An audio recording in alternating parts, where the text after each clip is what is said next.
My name is Sam Vaknin. I'm the author of Malignant Self-Love, Narcissism Revisited. The stupid and narcissists are everywhere, among the working classes of course, but increasingly you can find them displacing the erstwhile elites, spawning hordes of mindless politicians, idiot business tycoons, narcissistic media personalities, vacuous celebrities, illiterate best-selling authors, athletes with far more brawn than brain, repetitious pop singers, and even ignorant academics.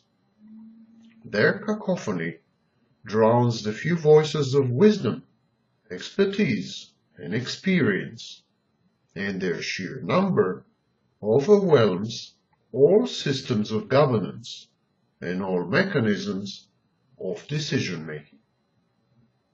Imbeciles and narcissists are a menace to the continued existence not only of our civilization, but of our species. We may end up being all homo, no sapiens. The percentage of stupid and narcissistic people in the general population may not have changed. It may even have decreased. But in terms of absolute numbers, there are more stupid and narcissistic heads now than the entire human population only a century ago.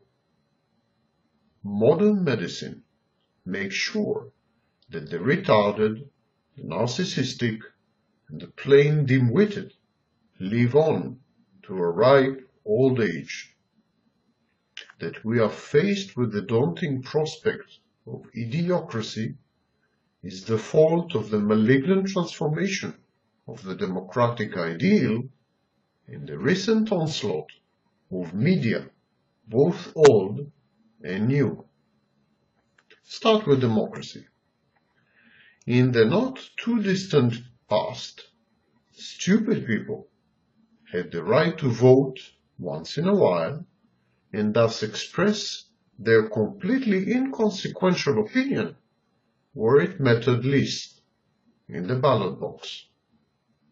Alas, the inane idea of one person, one vote, never mind how pinheaded, unqualified, narcissistic, or ignorant that person is, that idea has invaded and permeated hitherto hierarchical environments such as government, academe, the workplace, and the military. With technology at their disposal, the stupid and the narcissistic repeatedly interfere with and disrupt the proper functioning of every system. Even the generation and transfer of knowledge have been so-called democratized, as crowdsourcing yielded enterprises such as Wikipedia, the so-called encyclopedia that anyone can edit, add to, and delete from. Internet search engines rank results not according to the merits and authority of the content, but by the number of votes cast by, you guessed it, mostly dense people who now congregate on social networks.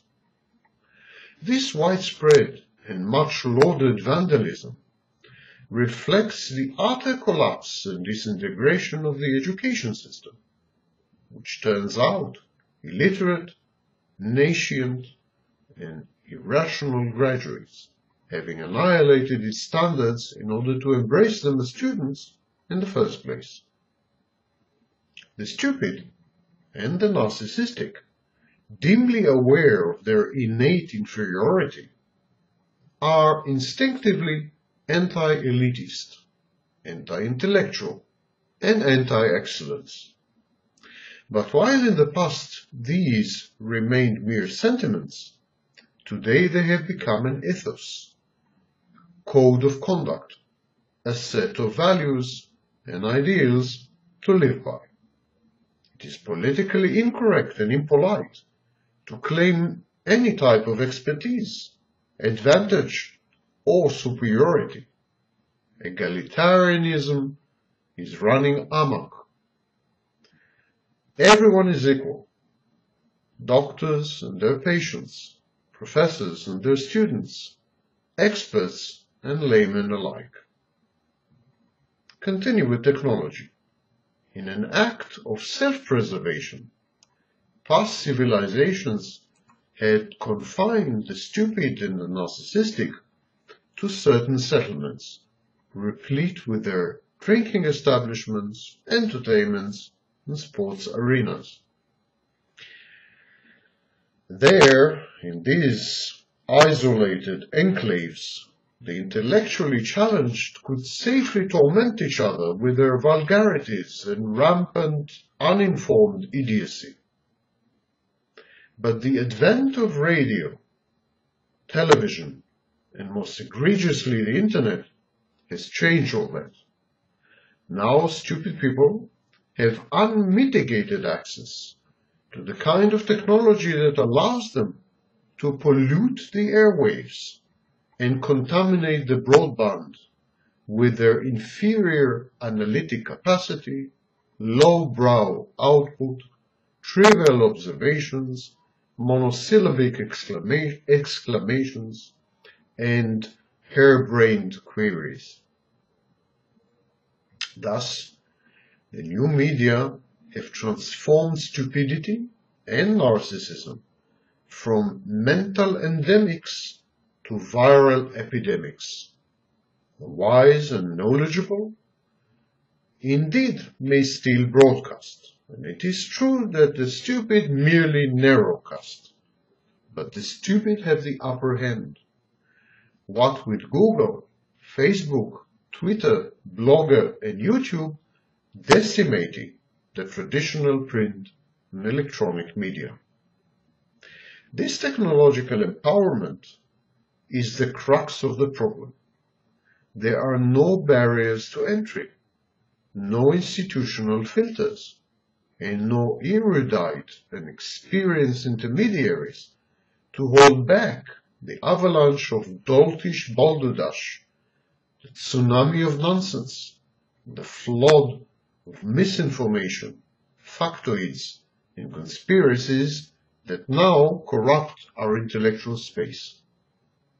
Commercial interests inevitably and invariably side with brainless masses. And why? Because these masses have a superior aggregate purchasing power. The privatization of education is one manifestation of this creeping materialistic decadence. The mindless nature of television programming is another. The empty one-liners that comprise most conversation on social networks are its culmination.